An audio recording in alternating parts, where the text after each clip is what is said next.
War of the Realms has been in the making for more than 5 years, and today we get the debut of this cross-cosmos conflict. What's up, everybody? I'm Stan, and welcome to Detail Comics, where we go over comics in detail. This is an irate review, and today we're going to be talking about War of the Realms #1, written by Jason Aaron with art by Russell Dodderman. This continuation of the Thor storyline that started in Thor: God of Thunder is going to be something that crosses over the entirety of the Marvel Universe, and it's going to impact books like Thor, Avengers, and a whole number of others. So let's dive into War of the Realms #1 and see what we can expect for the next few months. War of the Realms #1 starts out trying to do what every good event book should, and it's going to set things up. First off, we get a history of what the 10 realms actually are, how Yggdrasil and how everything surrounded it, when you're talking about Midgard and Svartalfheim and Muspelheim and all the various realms that are tied into Norse mythology. And this origin story that Jason Aaron sets up leads us to Asgard, where we see the floating dead rock that is barren, but it's not alone in the realms. I mean, overall, Alfheim, the Gardens of Light, have been taken over by Malekith and are burning. The mountains of the dwarves are on fire themselves.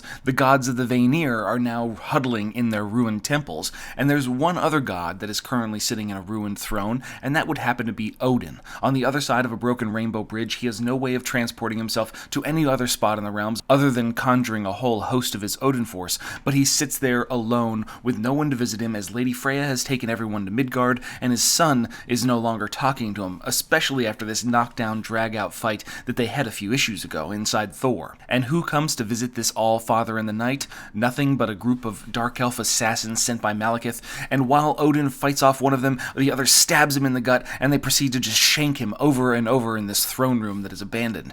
And that's where we open up War of the Realms, giving you an idea that there are a few things that will be moving the plot forward, but for a lot of people, this is going to be playing catch-up. Thor, of course, is completely unaware of this scenario, and all of a sudden, coming crashing down is his brother, landing on the bow of his ship, the place that he's called home. And while Loki is imploring him to come help against Malekith the Accursed, there's a whole group of other Dark Elf assassins that are making their way over to him, but Thor just smashes them with his host of hammers, so it's not really a concern for him. But the biggest thing for Thor is it's time to finish this. He needs to go fight Malekith and make sure that this war never makes it to the doorstep of Midgard, and with Loki's access to the Black Bifrost, he can make this happen.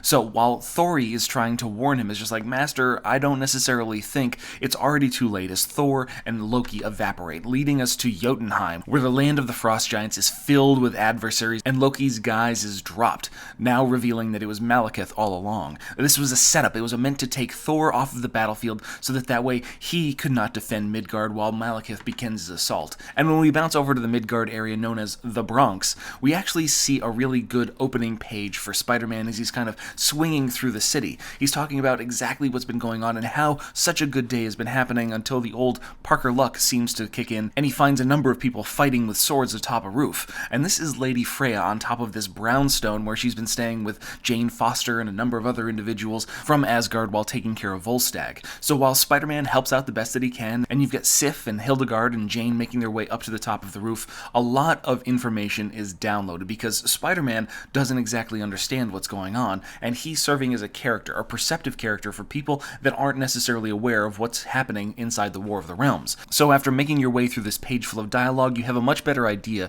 of exactly what's going to be landing on our doorstep.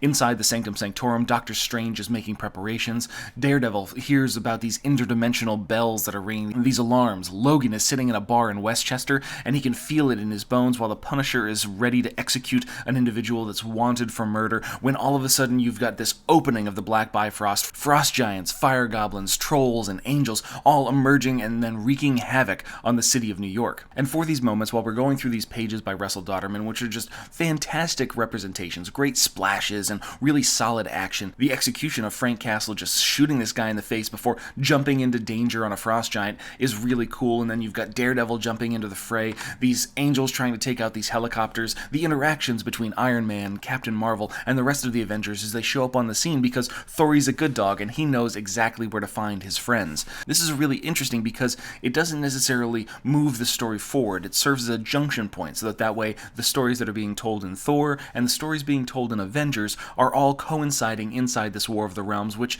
this first issue is really more of a spectacle book. And as we continue to move forward, we actually see the Lords of Midgard arriving, which is a new title that Malekith has really arranged. Dario Agger, the Enchantress, Ulik, the King of the Trolls, and of course Curse. This This is all about you showing your fealty to these new lords of Midgard until Captain America's shield smashes him across the face, with Avengers and Asgardians standing together. Avengers assemble for Midgard. New York is for lovers? It's a really fun comedic beat for Spider-Man, and it just makes me want Jason Aaron to write a little bit more of the character. But then as everyone jumps into the fray, Laufey smashes the ground with his club, kind of knocking everyone out of there, grabbing up Freya so that way he can consume her. She's the leader of these Asgardians after all. There's no Odin to fight. He's just this cowardly lout that doesn't want to face his greatest nemesis. But there is somebody that will face him, and that is his own son in Loki. But while he battles off Malekith before the Sorcerer Supreme separates the two of them, he goes up to Lady Freya, relays the information that he knows. Thor is trapped on Jotunheim, he's your only hope, and there's only one way that you're going to believe me, and it's because of this. So he allows himself to be captured by his father, Laufey, who brings him up to his mouth and then consumes him, just crunches down on him with his legs flailing around and blood spurting out of his mouth. There are serious things that are going to be happening, and the Avengers need to step up their game a little bit. But that's not where the story ends, because on Jotunheim, a storm is brewing, and it happens to be fueled by the blood of frost giants as Thor is going after all of these individuals, just tearing them limb from limb, blasting them to pieces with his lightning. He swirls multiple hammers around him. The god of thunder will be their doom. So now we're familiar with where everything's going to be set up, as this hugely expanding event is going to be taking place across the Marvel Universe. Inside the next issue, within 2 weeks, we're going to continue the battle on Midgard, which seems to focus on characters like Valkyrie, Punisher, Wolverine, the Sorcerer Supreme, and the search for Thor. And then we've got other individual books that are going to be adding even more to it. War of the Realms, the War Scrolls, Journey into Mystery, Thor number 12, and then you can also check out the prelude, and I actually did a video on the prelude which you can check out as well. And the real big thing about War of the Realms is going to be the large set-piece battles that they're really focusing on as far as visuals, with the intertwining nature of the individual stories. I don't necessarily think that you need to go by every single War of the Realms tie-in, because that would be excessive. There's like 25 of them that are coming out each individual month.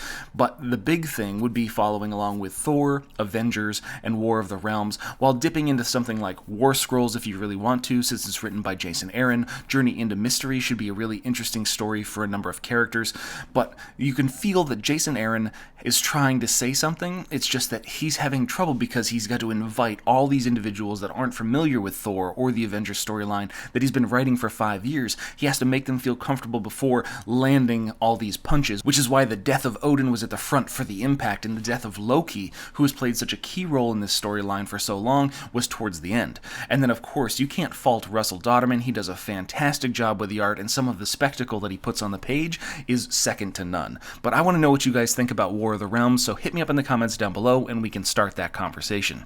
As always, if you like what you see, hit the like button. Don't forget to subscribe to get more news, reviews, and commentary on comic books and more.